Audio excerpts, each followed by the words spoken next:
Hi you guys, I hope you're doing well. My name is Sky, this is Sunshine FC, and let's get in the video.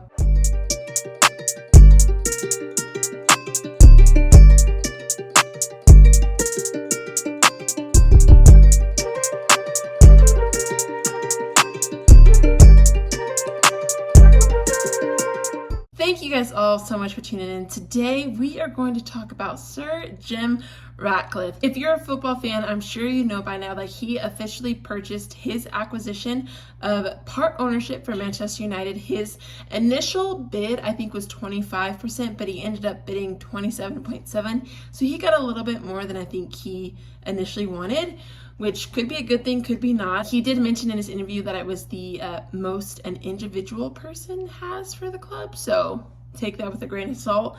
But yes, his acquisition officially went through, and as a result, he had an official interview that is on the Manchester United website that I wanted to get into. Now, there are a few things that I wanted to talk about, and I did take notes while I listened to it, so I just wanted to discuss it and kind of give you everything that you need to know about the interview in case you don't want to watch it. I'm trying to be very quick with this, but there are a few key things I wanted to talk about that stood out to me as a Manchester United fan. And I'm in a unique position in that I haven't been a fan long, and so I might look at this with a different lens as somebody who's been here or who's been a fan their whole life, or maybe a decade or 5 years. So for me, only being a fan about a year, I have a little different perspective maybe than most might have. So to me, what's interesting first about Sir Jim Ratcliffe, the person, is that he did grow up in Manchester. It seems like he does have a lot of family that are Manchester United fans. His son is a Manchester United fan, and to know that, for me, makes me feel good, because it's nice to know that the person that potentially or is part owner loves the club. He wants it to succeed, he wants it to grow, and that was reiterated throughout the interview. And so I liked that. It was also pretty cool to see that he was at the championship final in the Champions League where United played Bayern Munich. He was there with his son, and I was just like, oh my god, imagine being there for that.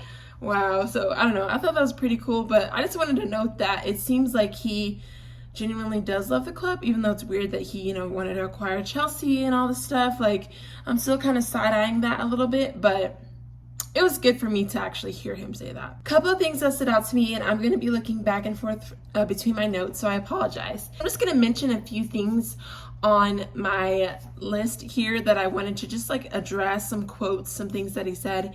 I did like that he said good things never come easy, which is very true. And with that, he did want to give a message to the fans and saying that performance on the pitch is his, goal, and that the greatest club in the world should be playing the greatest football in the world, which I love. But he also said it's not a light switch. And so he wants us to observe the trajectory of the club in the next 2 to 3 seasons. And he fully accepts his responsibility in the role that he's in. So for me to hear that, I appreciate it and I understand. Especially as someone who played sports, I understand that you can't just come in, like if you had a head coach or new players, and expect immediate, we're winning the Premier League next season change.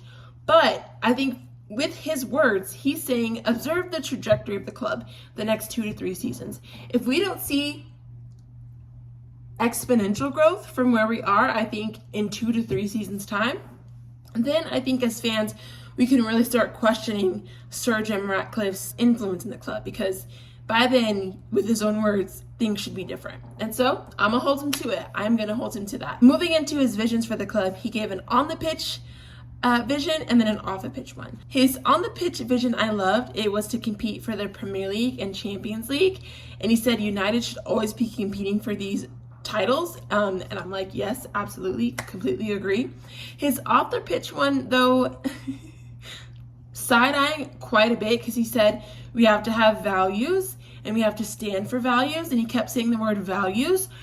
But me, I'm like, okay, that's great, what are the values? He didn't say what the values were, and that's where I was like, I wish the interviewer would have asked him a little bit more about that, because he was kind of not really answering that one. He just kept saying we have to have values, we have to stand for values, which is great, don't get me wrong. I want that. I want a club to have values and integrity, I would hope. but he didn't address what the values were, so I didn't really like that. Moving along, he did say that there were two key issues that we have to address in the club, and that is the football and the facilities. And so the football, obviously, we all know is terrible right now. So I'm excited to hear that he knows that and he wants to improve it.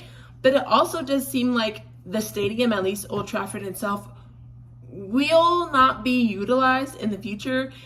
From what it sounded like, it seems like he's into building a different stadium, which I can completely understand, because I feel like building a new stadium would be quicker and easier maybe than renovating Old Trafford. But as somebody who's never been and like wants to go and just realizes that there's so much history in Old Trafford from a United perspective, it's heartbreaking. And though I'm not as invested maybe as somebody who's been a fan their whole life, like that's my club's history. I want to be able to be there and be a part of that at Old Trafford, you know? So I'm kind of torn, and I'm like, what, you're gonna pick up the statue and move it to the new stadium?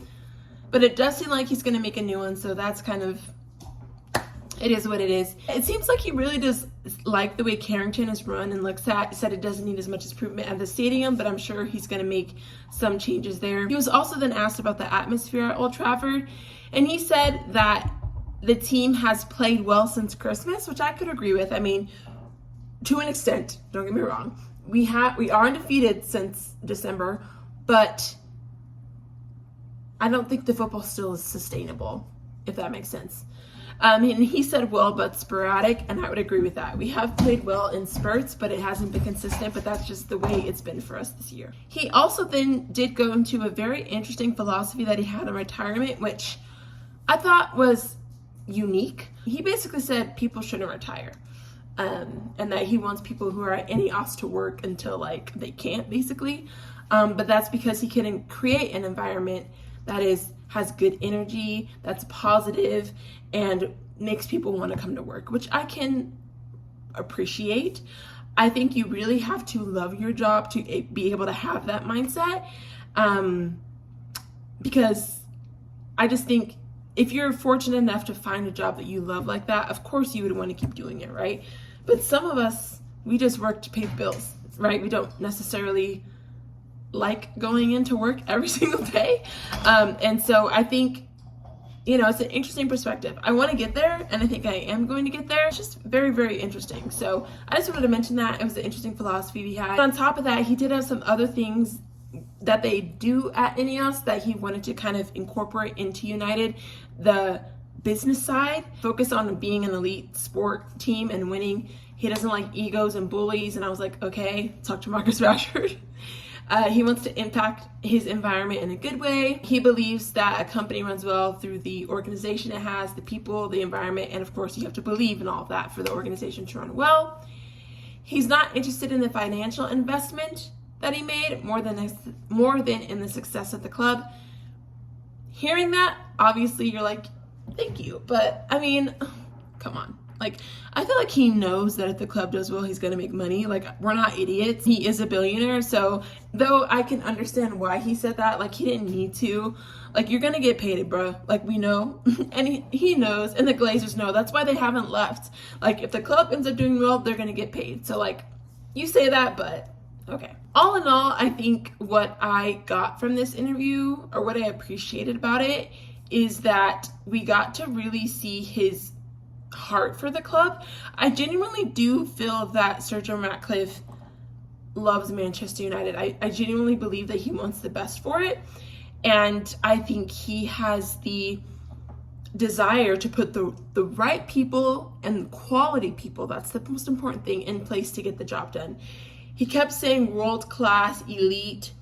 I truly feel like he wants to get Manchester United back to the top, and I love that. So that is like the main thing I'm taking away from this interview, is that he wants Manchester United to be elite, top of the world, top of Europe again. Like, and to hear that and to know that he's working on that and has that vision makes me feel good. To an extent, that's relatable, but he's still unrelatable in a sense, because like he's a billionaire. You know, that's always going to be that kind of like barrier between us and him. But that's okay. I don't think there needs to be like a full relatability for us to be on the same page, you know, but I'm excited. I'm really excited for the Ratcliffe era. I call it the Ratatouille era. And I think it's fair too that he said we give him like 2 to 3 years to observe the trajectory of the club. So that's what I'm going to do because that's what he said to do. So I'm going to trust that. I think that's fair. And I think that's the thing that makes me unique from other United fans is I can be patient with that because I'm new. I'm not used to winning. I'm used to being stuck in the rut, not playing very well, inconsistent, don't have the best players, don't have the best manager. Like, so I'm not used to the glory days. I look back on those with goo goo gaga eyes, like I want to be there one day, right? Like I'm watching Sir Alex and Ronaldo and Rooney and Neville and all of these players, David Beckham, with like an awe. But I have no connection to that because I wasn't a fan then. So for me, I am willing to wait because I don't have that taste of winning yet. I'm sure like once we get there, I can understand, okay, yeah, we need to win and we need to keep winning. But I think that's what makes me unique is I'm willing to wait. I'm willing to put in the time to see things turn around. So that's going to be my thoughts on the Sir Jim Ratcliffe interview. Let me know what you guys think in the comments. Would love to hear your thoughts. But yeah, that's all I have to say. Really looking forward to see what else he has to say and see what else he does as he's now officially in his role. But we'll just have to wait and see, of course. So thank you guys again so much for being here, for liking and subscribing, and I'll see you in the next one. Bye!